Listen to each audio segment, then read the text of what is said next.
tanggal 17 Februari 2018. 6.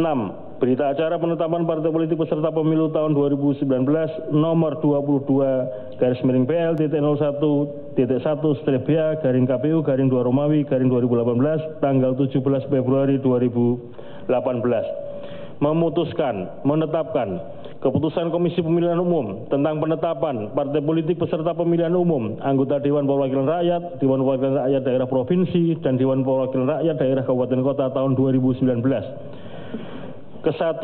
Menetapkan 14 partai politik yang memenuhi syarat sebagai peserta pemilihan umum anggota DPRD Provinsi dan DPRD Kabupaten Kota tahun 2019 sebagai berikut. 1. Partai Amanat Nasional. 2. Partai Berkarya. 3. Partai Demokrasi Indonesia Perjuangan. 4. Partai Demokrat. 5. Partai Gerakan Indonesia Raya. 6. Partai Gerakan Perubahan Indonesia. 7. Partai Golongan Karya. 8. Partai Hati Nurani Rakyat. 9. Partai Keadilan Sejahtera. 10. Partai Kebangkitan Bangsa. 11. Partai Nasdem. 12. Partai Persatuan Indonesia. 13. Partai Persatuan Pembangunan. 14. Partai Solidaritas Indonesia.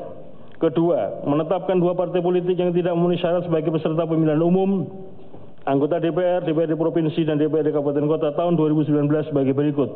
1. Partai Bulan Bintang, dan 2. Partai Keadilan dan Persatuan Indonesia. Ketiga, menetapkan 7 partai politik tidak memenuhi syarat administrasi sehingga tidak dapat dilakukan verifikasi dan dinyatakan tidak memenuhi syarat sebagai peserta pemilihan umum anggota DPR, DPRD Provinsi, dan DPRD Kabupaten Kota tahun 2019 sebagai berikut. 1. Partai Bhinneka Indonesia. 2. Partai Indonesia Kerja.